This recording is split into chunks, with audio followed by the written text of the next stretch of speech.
উপস্থিত আজকে শ্রী শ্রী পটলধামের যে উদ্যোক্তা প্রতিষ্ঠাতা, আমি সর্বপ্রথমে প্রণাম জানাই মতুয়াচার্য শ্রী বিজয় পরি মহাশয় যুগল চরণে তার আশীর্বাদকে প্রার্থনা করি এবং তার আশীর্বাদকে পাথেয় করে আমি প্রণাম জানাই এই উড়িষ্যা মালকানগিরি পটলধামে আজকের এই ভ্রাতৃ সম্মিলনে উপস্থিত সমবেত সমস্ত মতুয়া সাধু গোসাই পাগল সহ ভক্তিবতী মায়েরা এবং দর্শনে ভাই ভ্রাতবৃন্দ যারা আছে। আমি দীর্ঘ 3 বছর পর আবার এসেছি দিনহীন, সবার শ্রীপাদ পদ্মে আমার ভক্তিপূর্ণ প্রণাম জানাই আমার জন্মদাতা পিতা ও গর্ভধারিণী মায়ের যুগল চরণে, যাদের অশেষ কৃপা সাধনা চেতনার বলে মানব দেহ পেয়ে ধরা তলে আমি ছুটে চলেছি বিভিন্ন জায়গায়, বিভিন্ন প্রান্তে, বিভিন্ন ধরনের যুদ্ধ বিগ্রহ সংগ্রামের ভিতর দিয়ে। আপনাদের সবার ভালোবাসা স্নেহ এগুলো আছে, তাই আমি চলতে পেরেছি। আমি গত কালকে ভোরবেলা এসে পৌঁছিয়েছি। আমার সঙ্গে কলকাতা থেকে চান্দু পাগল একসঙ্গেই আমরা এসেছি। আমাকে বললো, পাগল আমার সঙ্গে খুব ভালো সম্পর্ক, যে কোথায় থাকবো জানি না, যেখানে অনুষ্ঠান হবে, কয়েকটা অনুষ্ঠানের কথা বললেন যে হয়তো আমার সঙ্গে দেখা হবে, তুমি চলবে, বাবার আশীর্বাদ থাকবে। তাই সবার ভিতরে এসে আমি বড় আনন্দিত। প্রণাম জানাই আমার গুরু সূর্য পাগল, জাদুগুরু অতুল পাগল, যাদের কথা ইতিহাসের পাতায় বর্তমান চলমান অবস্থায় যে মতুয়া ধর্মের গ্রন্থ সমরাবলী তার ভিতরে আছে, তাদের সকলের চরণে প্রণাম জানাই আমার দীনদরদী শিক্ষাবিদ মহাকাল মহেশ্বর ত্রিকালদর্শী মহাপুরুষ পতিত পাবন মুক্তি বারিধি ভগবান শ্রী শ্রী গুরুচাঁদ ঠাকুর, তৎসঙ্গে আমার মা সত্যভামা দেবী ঠাকুরানীর যুগল চরণে, যাদের অশেষ কৃপা, যাদের চেতনা, যাদের অক্লান্ত পরিশ্রমের ফসল আমরা প্রত্যেকেই। তারা যদি এই ধরাতলে না আসতেন, এটা চিরন্তর সত্য। আজ থেকে সেই 210 বছর পর্যন্ত যে নির্মম প্রত্যাহারের পরিহারের যুদ্ধের পরিক্রমা তারা করে গেছে, যে বিদ্রোহী বিপ্লবী অকর্মীশীল প্রান্তিক মহাভাবকে দূর করেছেন, সেই জায়গাটা আমরা পেতাম না। আমি যোদ্ধা হতে পারতাম না। আমাদের মানুষ হতে গেলে, ধর্ম অবলম্বী হতে গেলে, আমাদের দার্শনিক হতে গেলে, কিছুক্ষণ আগে যে কথাটা আমি শুনেছি, যদিও কথাটা বিশ্লেষণ করে গ্রহণ করার মতো যোগ্য সন্তান আমি ধরাতলে হতে পারিনি, তবে আমার বড় আনন্দ। আমার বাবা প্রদীপ তার নামের আগে যে দার্শনিক দিয়েছে, এটা খুব ভালো কথা, কারণ সে যে জায়গাটাকে অবলম্বন করে আজকে তুলে ধরেছে, এই আঘাত যার জীবনে পায়নি সে কখনো বুঝতে পারবে না। যার মা বাবা মারা গেছে, হয় কারো সন্তান বিবাহ দিয়েছে বা সমস্ত কিছু ত্যাগ করে একমাত্র স্কুল করেছে, সে ভিন্ন লোকাচারে, মৌখিক আচারে এই ব্যথা নিবারণ করা যায়। কারণ তৎকালীন সময়ে সাধু গোসাই পাগল যারা ছিলেন, আমি ক্ষুদ্র জ্ঞানে যতটুকু অধ্যয়ন করেছি, এরা আলোচনা নয়, সমালোচনা নয়, এরা দার্শনিক, এরা গবেষক ছিল। তারই একজন আমার শ্রদ্ধাভাজন যিনি আছেন সুভাষ তরফদার মহাশয়, আমার বাবা অনিমেষ, আমাদের মালি বাবু, তৎসঙ্গে আরো আছে মৃত্যুঞ্জয় গোসাই, আরো যারা আছে, এদের সূত্রধারা ধরে পরবর্তী আকর্ষণে যারা ধরবে, তার ভিতরে বৈশিষ্ট্যপূর্ণ একজন আপনারাও জানেন, ধন্যপালের আমাদের প্রদীপ। আমার বড় আনন্দ,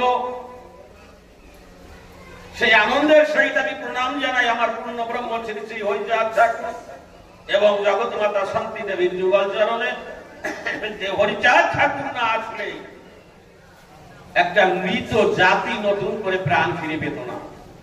আমার বড় দুঃখ হয়, ছোট জাতি বলে কোনো কথা নয়, নমশূদ্র কুলে জন্মগ্রহণ করে কেউ যদি আমার বাবা হরিগুরু চাঁদের আদর্শকে মেনে তাকে পরিচয় দিতে দ্বিধা করে, লজ্জা করে, একথা 3 বছর আগেও বলে গেছি, বিভিন্ন ইউটিউবে বলেছি, আজকেও বলছি, আমার তাকে ভাই বলে ভ্রাতৃ সম্মেলনী হোক, যে সম্মেলনী হোক, আমার তাকে নমশূদ্র বলে আখ্যায়িত দিতে আমার ঘৃণা হয়। আমি রিপন পাগল জঘন্য খারাপ হতে পারি, আমার বাক্য কখনো খারাপ হবে না। বর্ধমান চলে যাবেন। গত 3 বছর আগে আমি যখন এসেছিলাম এখান থেকে পাগলের মতো সঞ্জয় মন্ডল 96, ওর সঙ্গে আরো সুনীল যে উডুক করে, আরো কয়েকজন বিশ্বনাথেরা ছুটে গেছিল পাগলের মতো আমাকে দেখতে, আমি কোথায় থাকি। বাস্তব অবাস্তব, আমি নিজে পকেটের পয়সা খরচ করে আমাকে এখানে যেমন ঘুরিয়েছিল আমি ঘুরিয়েছিলাম, আজও করি।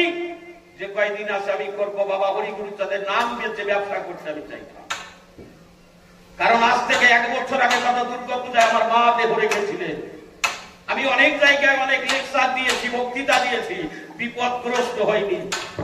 গত 1 বছর আগে আমার গর্ভধারিণী মা সবিতা বালা যখন দেহ রাখে এই মতুয়া ধর্ম অবলম্বী হয়ে কাজ করতে আমিও আঘাত পেয়েছি। সেই ব্যথাটা আমি বুঝি। আপনি মতুয়া হয়েছেন, করঙ্গের মালা ধারণ করেছেন, আপনি হরিনাম করেন, কিন্তু আপনাকে যদি সমাজের আক্রমণ দেয় আপনি প্রতিবাদ করবেন না। আপনাকে যদি সমাজের লোকে সহানুভূতি না করে আপনি দুর্বল হবেন। আমি দুর্বল হয়নি। আমার এলাকায় বহু বহু মতুয়া নিধন করে দিয়েছিল। ঠাকুর সত্যানন্দ পরমহংসদেবের নামে আমার গ্রামের নাম সত্যানন্দপুর। আমার মা দেহ রাখাতে 8 দিন পর্যন্ত আমার ডাকতে হয়নি। আমার বাড়িতে লোক গেছে। বড় দুঃখের বিষয় কি হয়েছিল জানেন? যারা বৈষ্ণব সম্প্রদায়ের মানুষ, ভিন্ন ঘোষ, সাগরী, চাষা, মাটিয়া, তারা বলেছিল রিপন পাগলের দাড়ি কাটার মতো শক্তি কার ভিতরে আছে সে কাটুক, চুল কাটার মতো শক্তি কার আছে সে কাটুক। ওনার গলায় তো হরিনামে ধরা পড়েছে, কারো যদি ক্ষমতা থাকে সে পরাক। বড় ব্যথা কি জানেন? বৈষ্ণবরা বলছে, বীরেন্দ্রানন্দ ব্রহ্মচারী, তপন ব্রহ্মচারী, আমার সত্যানন্দের ধারক বাহক এখনো আছে যারা, তারা বলছে রিপনের কাছে যাওয়া যাবে না, ওর ঠোঁটের কাছে গিয়ে কি করতে কি করে দেবে। গোটা ভারতবর্ষে ওর চ্যানেল, লাস্টে কি প্রায়শ্চিত্ত করবো হবে না। দুঃখটা কোথায় জানেন? আপনার মতো এই রাত্রি সম্মেলন, মানে আমার ভাই যারা, এরা বলছে গ্রামে যে ও যদি সমাজ না মানে ওরে গ্রাম থেকে বিতাড়িত করে দিতে হবে। আমি 148 খানা গ্রন্থ আমার ঘরে আমার গুরুদশা অবস্থায় আমি জোগাড় করে কলকাতা অক্ষয় লাইব্রেরি কলেজ স্ট্রিট থেকে জোগাড় করেছিলাম। আমার জীবনের অভিজ্ঞতা দিয়ে স্মৃতি চিন্তামণির থেকে শুরু করে মানকণ্ড পুরাণ, গরুড় পুরাণ, নারদ পুরাণ, বৃহৎ পুরাণ, শক্তি পুরাণ, দেবী ভাগবত, কালিকা পুরাণ, শক্তি সমতন্ত্র সহ আমি বলেছিলাম ঠিক আছে, আমি লীলামৃতকে একদিকে রাখলাম, যেটা আমার সাধনার বস্তু, আমি তর্কে নেব না।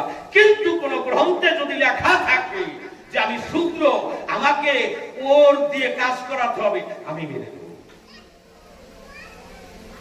148 খানা গ্রন্থে কোথাও লেখা ছিল না যে ওই পুরোহিত দিয়ে আমার মায়ের কাজ করতে হবে। আমার মাকে আমি আগুনে দাহ করিনি, আমার মাকে আমি মুহগ্নি করিনি, আমার মাকে আমি দস্তুর মতো স্নান করিয়ে, আমার মোবাইলে ফটো আছে দেখেন, স্নান করিয়ে তাকে নতুন বস্ত্র পরিধান করে নতুন শাখা সিঁদুর আমার বাবাকে দিয়ে আমি প্রদীপ জ্বালিয়ে, পঞ্চপ্রদীপ আমার মাকে বাক্সা করে কোলবালিশ দিয়ে বিছনা করে বসিয়ে চোখের জল দিয়ে আমি প্রদক্ষিণ করেছিলাম। গণেশ যেমন প্রদক্ষিণ করেছিল, আমার শান্তি সত্য ভামার অংশ আমার মা, আমি তাকে প্রদক্ষিণ করেছিলাম। মা, এই জগৎটা তো তোমার গর্ভে এসে আমি প্রদক্ষিণ করেছি, তোমার মতো গুরু তো কেউ নেই। তোমাকে আমার জীবনের সমস্ত কিছু তোমার জন্য পেয়েছি, তোমার চরণে অর্পণ করে তোমার শ্রীপাদ পদ্মে যেন আমার স্মরণ থাকে সেই প্রার্থনা জানাই। তোমার বিদেহী আত্মার শান্তি হোক। আমি আপনারাও দেখবেন গরুড় পুরাণে স্পষ্ট লেখা আছে মানুষ মরে না, তার প্রায়শ্চিত্ত হয় না, ওই শ্রাদ্ধ করা লাগে না।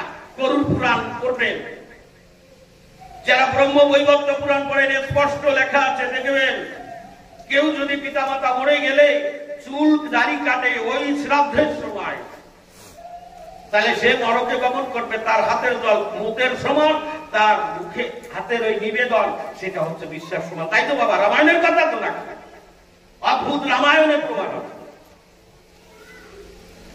যে বৈষ্ণবরা বাবা বড় ব্যথা। এক বৈষ্ণব বাবাকে প্রতিবাদ করেছিল, তোমার মায়ের কাছে, তোমার বাড়ির কাছেও যাবো না, বড় ঘৃণা হয় তোমার মারে ব্রাহ্মণ দিয়ে কাজ করবে না।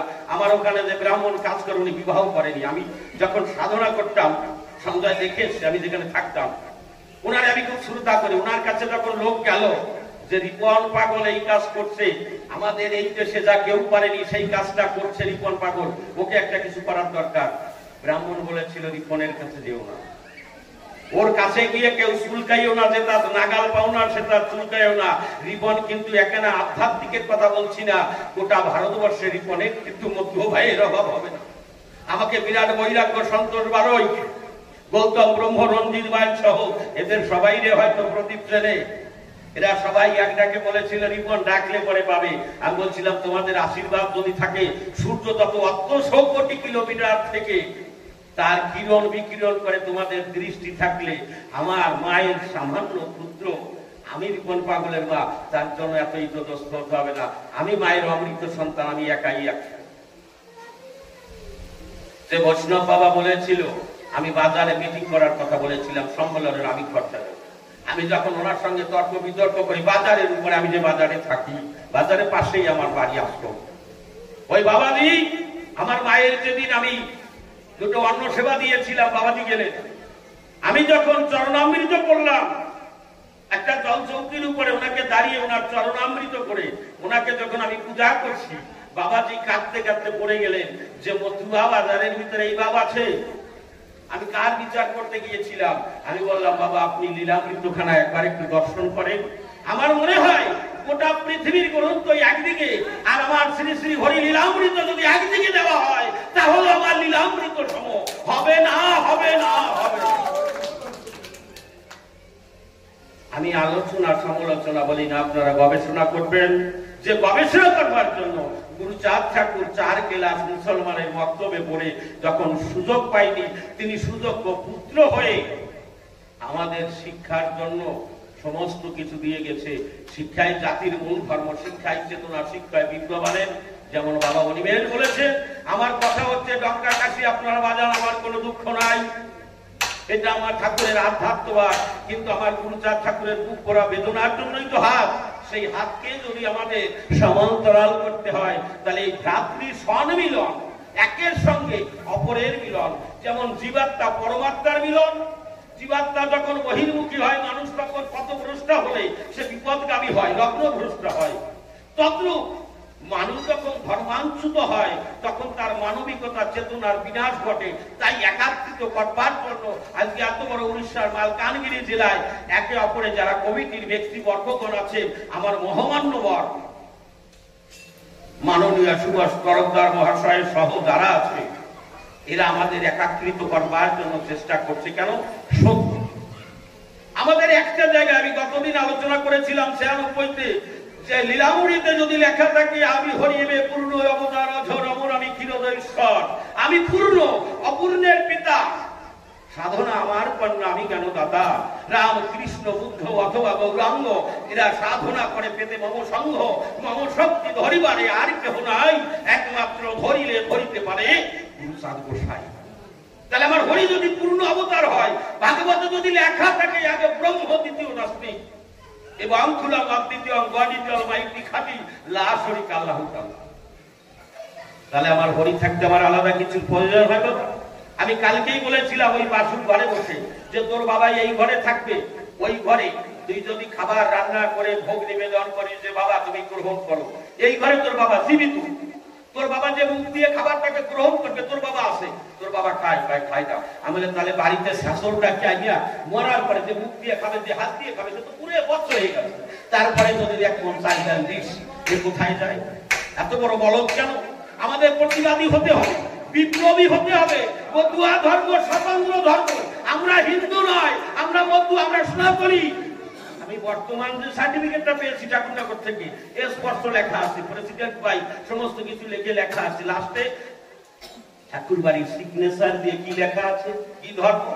সূক্ষ্ম সনাতন ধর্ম। মতুয়া ধর্মের যে সার্টিফিকেট আমি নেইনি, আমাদের গোসাই পরিষদ শুরু হয়েছে। আমাদের সবাইকে সচেতনতা হতে হবে। একদিকে আধ্যাত্মিক, যদি হতে হয় হরি বলা আগে ঠিক করো 20 তলা, তাই তো বাবা নাকি? মতুয়ার হরি বলা হতে গেলে 20 তলা, আগে 20 তলা ঠিক করো, তারপরে পথ চলা, তবে হবা হরি বলা। যদি 20 তলা ঠিক না থাকে, তুমি প্রতিবাদী হয়ে কিছু করতে পারবে না, তুমি হতো দুর্বলা নির্বলা হবে। এই জন্যই তারককর্তা বলে গেছে, আছে মাতৃধন দেহের বাহিরে কত না যত্ন করে সাইনা মাটি ময়লা, মাতৃধনের যত্ন যত পিতৃধনে যদি তার কিছু হতো থাকতো না হবে না। আমার বাবা মাননীয় শ্রদ্ধাভাজন সুভাষ তরফদার মহাশয় রয়েছেন। আমি আজকে 2 দিনে পড়েছে তো, গতদিন সকালে এসেছি, লাঠি খেয়ে দুটো খাই তাড়াতাড়ি আমি আসি, কারণ বিগত 3 বছর পরে আমি নিজে আসি নাই। ওই যে বাসু রয়েছে ওর ভাই চাঁদের ছেলে, ও 79-এ ভর্তি ছিল 4 দিন, তাই না? ওখান থেকে ওকে নিয়ে যায় সেই বিশ্বকাপ বর্তমানা কোথায়, আমাকে যখন ভিডিও কলে দেখালো আমি দেখি অবস্থা খুব খারাপ। ওরা কয় ভাইতে কাঁদছে, বাবা ভাই তো আর বাঁচবে না, কি করা যায়? বললাম আমার কথা মানবি কি? হ্যাঁ, ওরে হসপিটালের থেকে বের করে একটা গাছতলায় নিয়ে যা। গাছতলায় নিয়ে গেল, ভিডিও কল করেছে। আমি বললাম আমার দিকে মুখটা ধর, হাতটা পড়ে যায়, মুখটা ধরলো। আমি শুধু একটা শিখ দিয়েছিলাম বাবা হরিগুরুচাঁদের নাম করে। আমি বললাম ওরে নিয়ে বাড়িটা দেখ, 5 মিনিটের ভিতরে সুস্থ হয়ে যাবে। তো সেই ছেলে সুস্থ হয়ে বাড়ি এসেছে, ওরাই টিকিট কেটে দিয়েছে, তাই আমি আইছি। আমি নিজের ইচ্ছায় যাই নাই, আসি নাই, আর আমি কারণ সে যাবো বুঝতে পারছি বাবা। আলোচনা করার চেষ্টা করব, দেশে দেশে সারা জায়গা আমাদের প্রোগ্রাম আছে, যা প্রোগ্রামে 2 দিনের সেটিং হইতো 1 মাসে ভুগাবে না। এখন অন টাইম হয়ে গেছে, এরপরে আমার বাবা আলোচনা করবে। আমার বড় আনন্দ হয়, আমি দেখি তো ওই সংগঠনে যাওয়ার মতো সময় আমার হয় না বাবা, কারণ আমার বাড়িতে যারা গেছে দেখি আমি আন্ডার ফ্যান করে কর্ম করতে বিচরণ পাগলের মতো বাবা। কারণ হীরামন পাগলের মা একদিন হীরামন পাগলে বলেছিল, আমার বাবা জানে, জয় হীরামন এই বুট হয়ে থাকিস বাবা, ভাই বিরাদারের কষ্ট হয়, এত জমির ধান কেটে পেকেছে, তুই কি বুঝিস না? তাই মা সব হয়ে যাবে। মা তো রাতে শুয়ে পড়েছে, সকালবেলা মা ঘরের থেকে উঠে দেখে যে গোটা সমস্ত জমির ধান কেটে ধান পরিষ্কার করে খড়ের গলা দিয়ে ধানের কাটা দেওয়া হয়েছে। হীরামন ঘুমাই আছে, জিজ্ঞাসা করেছে ভাই কোন সময় কি হয়েছে? তাই মা তোমার আশীর্বাদ আমি করেছিলাম, আমি কর্ম করে খাই বাবা। তার ভিতর দিয়ে ছুটি কিনা প্রচুর কষ্ট করি আমি। আপনারা যাবেন, আমার সঞ্জয় টঞ্জয় কয়েকজন গেছে, গেলে আমি ভালোবাসি, মানুষকে ভালোবাসি। আর যে কয়েকদিন আসি আলোচনার জায়গায় জায়গায় বলে বাবু তো থাকবেই। কোনদিন থেকে ফোন করতাম, কালকে কেমন আসে এক এক করে ফোন করতাম সবাইকে, যে বাবা আসামি আসে গেছে আবার এই ব্যাপারে। তবে আমার একটাই অনুরোধ, দার্শনিক যে কথাটা দিয়েছে, যে জায়গাটায় চেপে ধরেছে, এই ব্যথাটা যদি আমাদের প্রত্যেকের ভিতরে চেপে ধরা হয়, দেখবেন আপনাদের এখানেও অনেকে এই কাজ করতে গিয়ে বাধা পড়ে না বাবা। এই যে আমার ছেলেটা দেখেছেন, ওর মা মারা গেল বিগত 4-5 মাস আগে। ও যে গ্রামে বসবাস করে সারা গ্রামের লোক ডাকে, গ্রামের সমাজের লোক বলছে হবে না, ও বলছে আমার বাবারে ডাকি, বাবা যদি বুঝাতে পারে। প্রথম আমাকে কল করলো, আমি কলে ভিডিও কলে কথা বললাম, বলার পরে বললো আমি আসলাম। সেই কাজ করার পর আরো 2 দিনে করে আসলাম, তাই না? এখন সুন্দর পরিবেশ, তবে যোদ্ধা সেই সিংহ অসুখ জীবের হৃদয় পুরন্দরে বিরত কলুষণ আসে হুঙ্কারে। কিন্তু আমাদের বড় দোষী জানেন, আমি আমার শক্তি। ও রাজা একটু মানুষ হয়ে উঠেছে, আমার দৃষ্টিতে ভালো দেখাবে। প্রদীপ দণ্ডপালে যখন ভালো কথা বলে, আলোচনা জায়গা হয়ে গেছে, ওরে নিধন করে দেবে। সূত্র এমনি বলবো না, কিছু কিন্তু দোষ না থাকলে তো আর কিছু হয় না। এই জন্য আজকে আমি বেশি আলোচনা করব না, তবে একটা জায়গা আমি রেখে গেলাম, যে যদি হতে হয় হরি বলো আগে ঠিক করো 20 তলা। এইখানে আধ্যাত্মিক আর গুরুচাঁদ ঠাকুর বলেছেন যে শিক্ষা যদি পাও কাহারে ডরাও, কার দ্বারে করো ভিক্ষা, আর শক্তি পাবে বেদনা ঘুচবে কালে হবে তার পরীক্ষা। দেখেছেন পৃথিবীতে গুরু গোসাই আর ভক্তের অবতারের অভাব নাই। আজকে এই যদি সরকার দাবর দেয়, পূর্ব বাংলার বিশেষ করে তারা রক্ষা নাই। কিন্তু আমার হরিগুরু চাঁদা বলে গেছিল, তাই ভুলে গেল না। আজকে 2014 সাল থেকে মোদীজি অমিতজি কি বললো, 2024 সালের ডিসেম্বর পর্যন্ত যারা এসেছে তারা অনুপ্রবেশকারী নয়, তারা আমাদের শরণার্থী, তাদের সমস্ত ব্যবস্থা করব। এ যদি আমার বাবা হরিগুরু চাঁদের সূত্রধর আমার শান্তনু ঠাকুর হোকার আমরা সহযোগিতা না করতাম, কেউ দিত একটা জায়গায় অবলম্বন করবেন, ধর্মতা করে অনন্ত অসীম যদি দেখিবারে চাস, ধর্ম নয় আগে তুই শিক্ষা করে ভাস। আরো অনেক কথা হবে। আমি বাস্তবে প্রমাণ দিলাম যে আমার মা গত বছর মারা গেছে, আমি ভুক্তভোগী হয়েছিলাম। তবে আমার শিক্ষা, আমার চেতনা, আমার আদর্শ সেই যাযাবরদের হাত থেকে রক্ষা করে আমার মায়ের বিদেহী আত্মা শান্তি হয়েছে।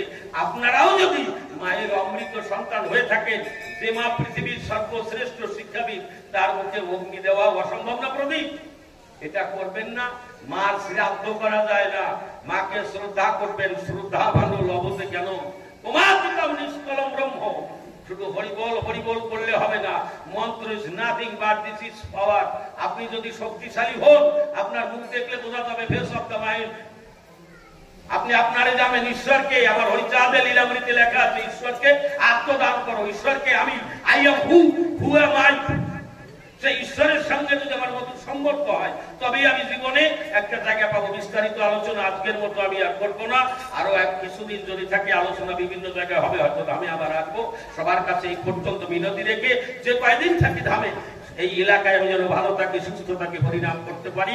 আমার বাবা সর্বদার গোস্বামীর যুগল পথে আমার ভক্তিপূর্ণ প্রণাম। অশোক বাবু, চরণ মালি বাবু, অনিমেষ বাবু, মৃত্যুঞ্জয় বাবু, আমার বাবা প্রদীপ, অগণিত হরিভক্তের আশীর্বাদ পথে আশ্রয় নিয়ে আমি আমার বক্তব্য এই পর্যন্ত সমাপ্ত করছি। জয় জয় শান্তি হরি গুরু চাঁদে সত্য ভাগবত চাঁদ বিবেকানন্দ হরি হরি বলো, পিতা মাতা শ্রী গুরু বিবেকানন্দ হরি হরি বলো, জয় জয় রাজ্য বিজয় পারি বাবু বিবেকানন্দ হরি হরি বলো, হরি বল হরি বল হরি বল।